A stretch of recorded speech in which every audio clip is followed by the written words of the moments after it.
Yo, what's up, you all? Okay, let's talk about the 100 Years' War. But don't get it twisted. This wasn't just a chill 100 years of just hanging out. Nah, it was like the longest beef ever between England and France. Over a bunch of stuff like who gets to wear the crown, flex on the other, and keep their turf. This war wasn't just about the throne. It was about power moves, flexing territories, and, things like who gets to be the boss of Europe. So yeah, 116 years of back and forth, some epic battles, and a lot of drama that shaped both nations into what they are today.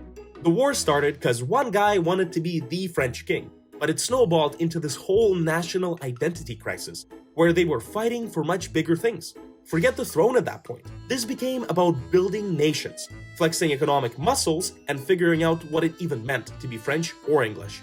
So buckle up, y'all, because this isn't just your average medieval fight. This is like the UFC of European politics, where armies didn't just clash, but so did the ideas, the values, and the future of entire countries.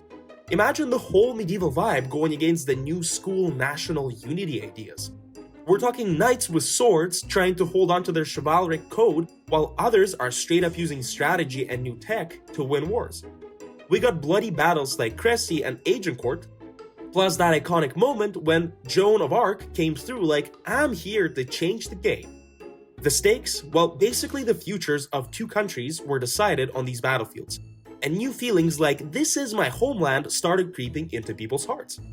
This video, it's just the first of many where we break down this historical chaos. We'll look at how England and France didn't just duke it out for a crown, but for the soul of their nations.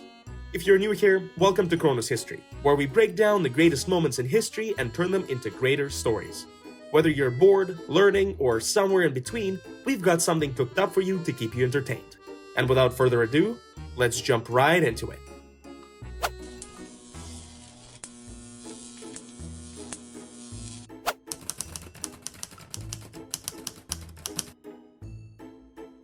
Okay, so picture this.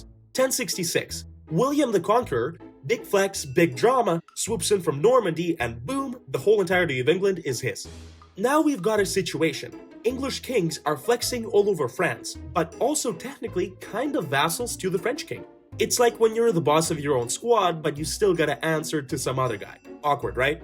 Well, fast forward to 1154, and we got Henry II, aka Mr. Plantagenet, who marries Eleanor of Aquitaine. Why does this matter? Well, through this power move, Henry gets a grip on a massive chunk of France.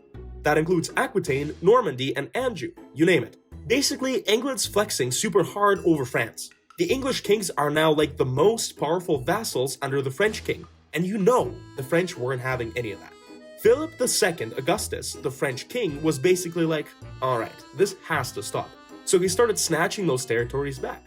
But then, buckle up, because Henry's sons weren't as good at keeping that stuff. John Lackland, by the way the worst name ever, couldn't hold onto that empire his pops built, and the French were straight up taking back their lands, one by one. So yeah, tensions were high between the two. England wanted to keep their land, and France just wanted their stuff back. Classic sibling rivalry vibes.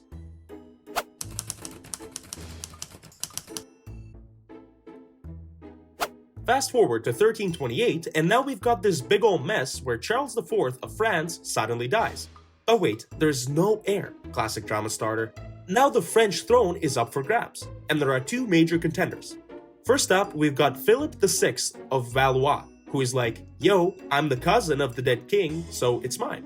But then Edward III of England, who's all about, hold up, I'm the grandson of Philip IV of France, so this throne is as much mine as it is yours. This is where the Salic Law thing kicks in.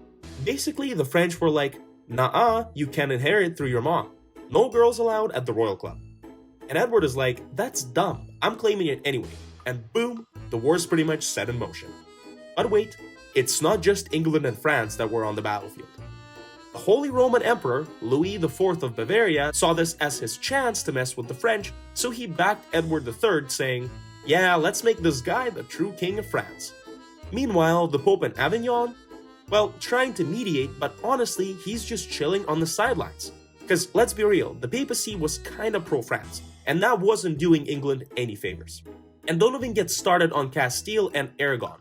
They were busy doing their own thing. but supporting either side could totally flip the balance. Just casual European drama. Then there's the Flanders. The Flemish were all about that sweet, sweet English wool. So when England started throwing an embargo in 1336, well, Flanders was pissed. They were like, yo France, you wanna help us out with this one? And France was like, yep, we got you. And suddenly, Flanders is now in the middle of this massive fight between the English and the French. Oh, and France also went and crushed the Flemish revolt in 1328, making everything just like super tense. So yeah, between dynastic beef, economic rivalries, and side alliances with every European monarchy and their mom, their whole situation was basically a ticking time bomb. Tensions were high, and one thing led to another until, yep, you guessed it, the 100 Years' War was born.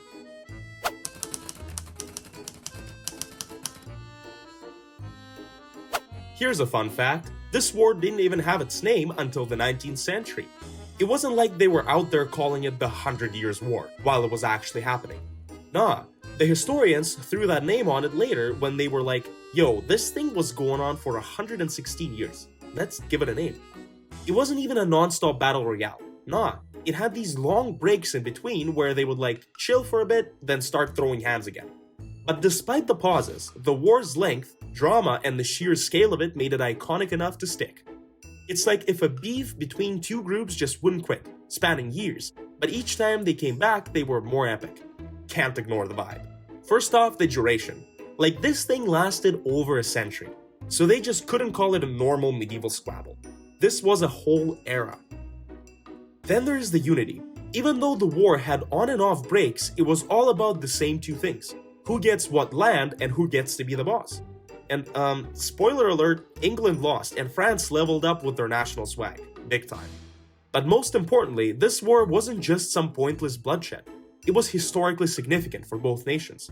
It literally changed the game for how we see national identities today.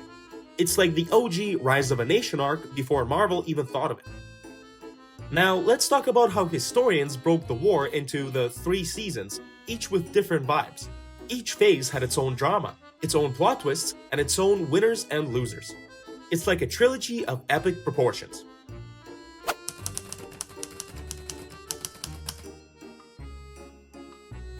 Alright, season 1 kicks off in 1337 when Philip VI of France is like, I'm taking Aquitaine from you fam. Edward III of England? Well, he's like, bet, you're on. Prepare for some serious English flexing. The English start slaying in the battles of Sluys, Crécy, and Poitiers. It's like the English are out here dropping mixtapes and getting all the W's. In 1347, they even snag Calais, which is a big deal. But then bam, the Black Death rolls in and messes up the vibe from 1347 to 1351. It's like everyone just needed a break from all the chaos. But then they came back with the Treaty of Brittany in 1360, where the English got more land in Aquitaine. Oh, and Edward III straight up renounced his claim to the French throne like, fine, you can keep that crown. I got more important stuff to do anyway. Classic English move, right?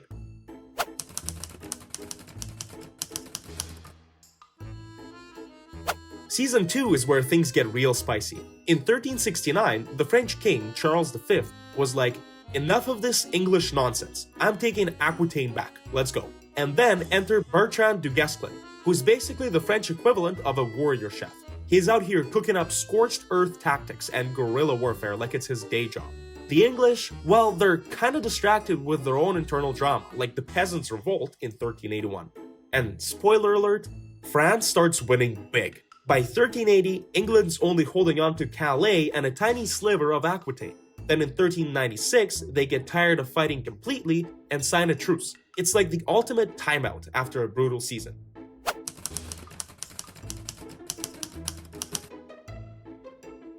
Season 3 is all about the French flags, powered by Henry V of England, who invades France in 1415.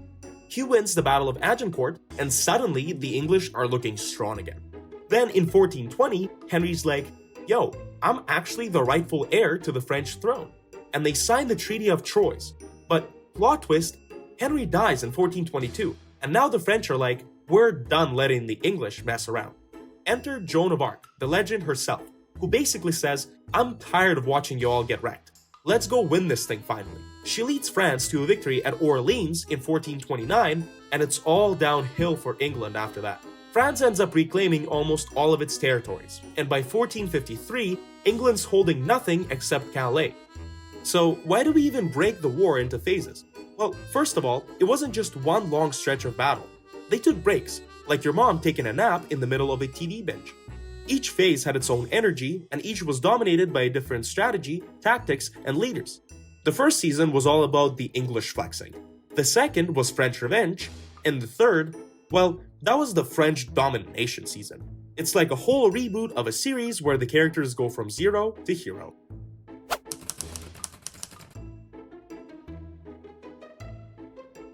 Before all this craziness started in 1337, the build-up to this war was like super extra. Let's break it down. First, Aquitaine was the last big thing England had in France, but it was basically their hot mess that kept causing drama.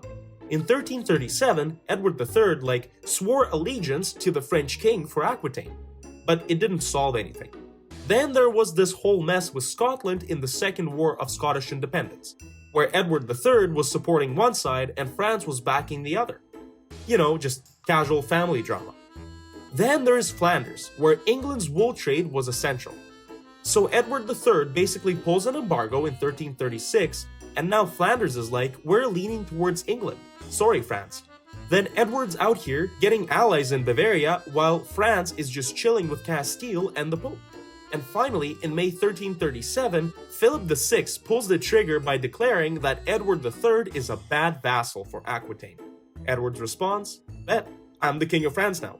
And boom, the war was officially on.